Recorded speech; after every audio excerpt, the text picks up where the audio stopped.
We exposed this administration and the left's want of control. And make no mistake, it is not about anything other than control. Control of your life, control of all circumstances. And that the more you hold, the stronger you hold on to something, the more it'll slip through your hands like grains of sand. And they want control. It's not about guns. It's not about death. It is about control. It's why we put the book out, Control, Exposing the Truth about Guns. We put this out 2 years ago, and we made it paperback, so it's part of a series of books.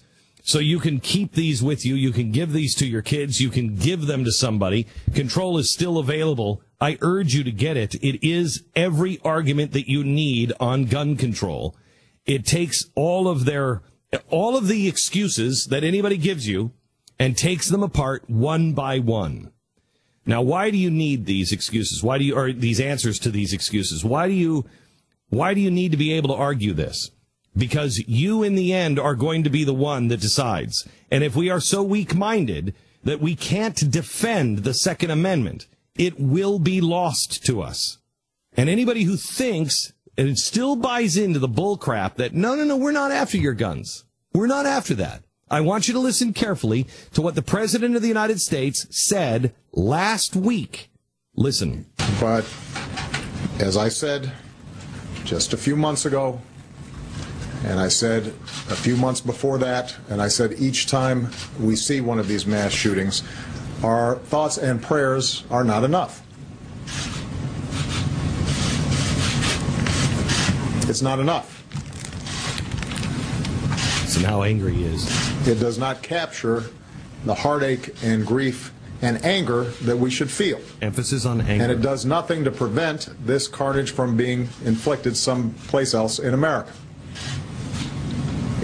Next week, or a couple of months from now. We don't yet know why this individual did what he did. We do now.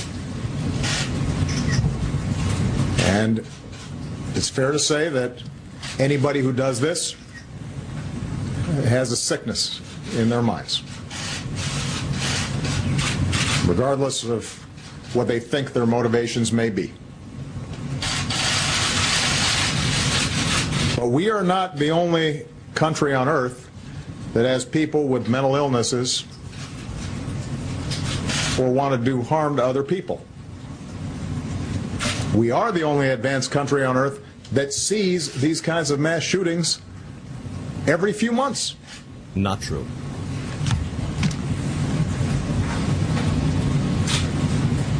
You know, earlier this year I answered a question in an interview by saying the United States of America is the one advanced nation on earth in which we do not have sufficient common sense gun safety laws, even in the face of repeated mass killings. Now listen to this. And later that day, there was a mass shooting at a movie theater in Lafayette, Louisiana.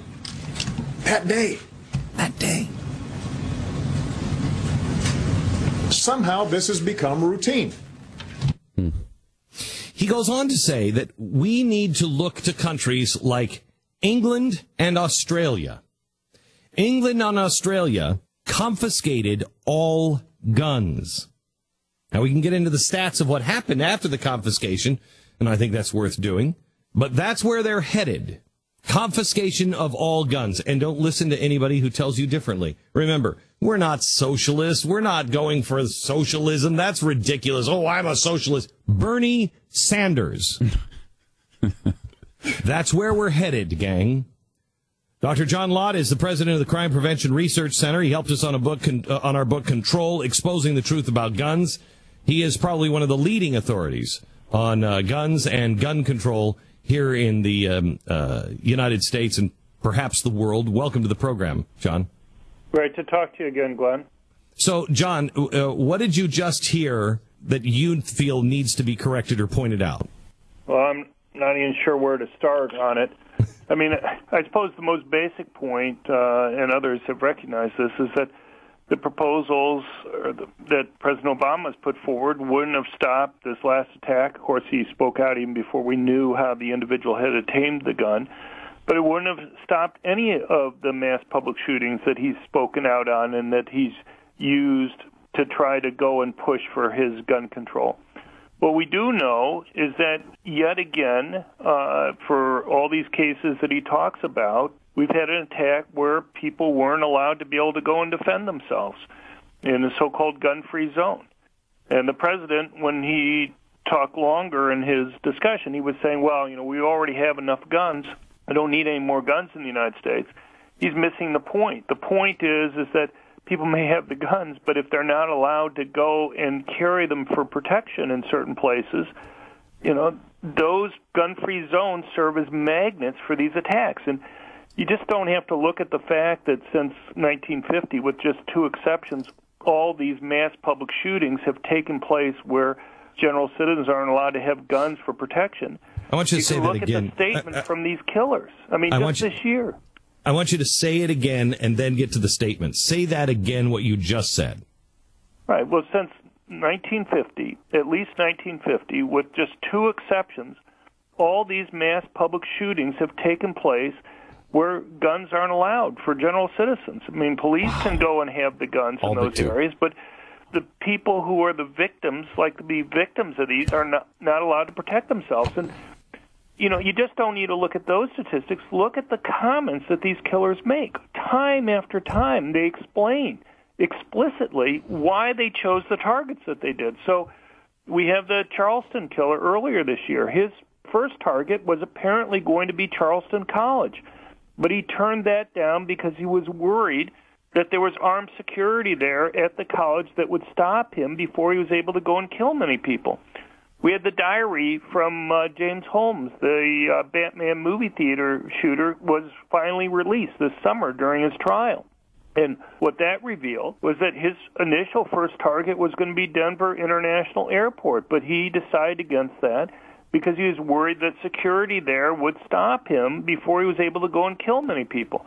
We also know in his case that there were 7 movie theaters showing the premiere of the Batman movie within a 20-minute drive of his apartment. Only one of those movie theaters posted signs banning permanent concealed handguns. He didn't go to the movie theaters that were closest to his home. He went to the only one that made it so that victims couldn't defend themselves. And you have cases last year, everything from the Santa Barbara shooter case to a mass public shooting in Canada. And the one in Canada, on the killer's Facebook page, he had multiple comics making fun of gun-free zones. He had one comic where a killer had been killing people, had his gun pointed at another victim. The victim was kind of half-turned towards him, trying to get away. And the victim was explained to him, said, look, guns are banned in this area. You're not allowed to have a gun. It's illegal for you to shoot me. And the killer there, apparently right before he was going to shoot that victim, had a little bubble above his head saying, what a moron, as he's pointing the gun at him. These guys understand the nature of gun-free zones. They want to get media attention. You see, and chilling, just to see how openly and explicitly these killers talk about trying to get media attention. And they know that the more people they kill, the more media attention they can get. So in the Sandy Hook killing, the killer there had a 7.5 by 4 foot Excel spreadsheet that he'd put together with past mass shootings, the number of people killed, and the amount of media attention that they had gotten, where he graphed it out, showing what seems like an obvious relationship, that the ones that killed the most people got the most media attention, and apparently he left notes saying that he wanted to kill more people than the Norwegian killer had killed. That Norwegian killer holds the dubious distinction of killing the most people by himself with a gun. If you ignore the bombing deaths, he killed... Well, hang on just a second. But, John, that's only because they don't have any kind of gun control over in Norway. Right. But the gun that was used...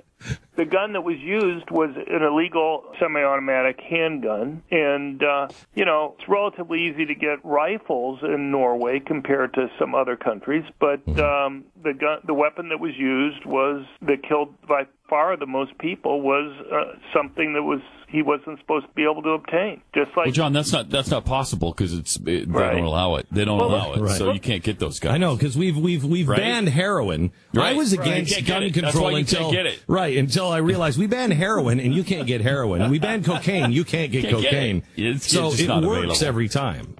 Right. Yeah. But, just look at the big terrorist attacks that they had at the magazine in December last year. Every weapon that they had, from the machine guns to a rocket launcher to the semi-automatic handguns to the TNT and other things, everything they had was basically illegal, but somehow they had been able to go and obtain them. But, you bring up an excellent point with regard to drugs, because, look, most people don't appreciate how much violence in this country is gang or drug gang related. And just as those gangs bring in drugs, and we've tried, with immense resources to try to stop that unsuccessfully, they will bring in weapons to protect those illegal drugs. It's not like they can go and call up the police and say, look, this other gang stole our drugs. Can you help us get them back? And so if tomorrow or now we could click our fingers and cause all illegal drugs to disappear from the United States and all guns, I mean, how long do you think it would be before the illegal drugs started coming in? An hour? And they'd be bringing in weapons at the same time to make sure that they could protect that very valuable property. John, how concerned are you that, I heard the anger in this president's voice when he was talking about this. He's angry. And he's manufacturing the anger too. And the anger, you could hear him manufacture that anger in his speech. He is pissy about this. How concerned are you that in the next 18 months he's going to make a move? Well, he's already making some moves. I'll give you one example, what he's doing with Social Security. He wants to define people who are getting help handling their finances as mentally unfit. And so my mom, for example, who lives in Texas, she is in her 80s. She doesn't know how to use a computer, doesn't really want to learn. My sister has power of attorney and handles the finances for my mom. Well, the Obama administration wants to have a blanket rule that they want to use executive orders to put through that would go and make it so that my mom would be declared mentally unfit and therefore not be allowed to own a gun for protection. And my research shows that it's those elderly people, particularly women, who are relatively weaker physically, they're the ones who benefit the most from having the option to have a gun to protect themselves. Boy, it just scares me when a progressive wants to start categorizing people as mentally unfit. You should break out into a cold sweat. John, I've got to run, but I thank you so much for everything you've done. He's president of Crime Prevention Research Center, good friend of the program.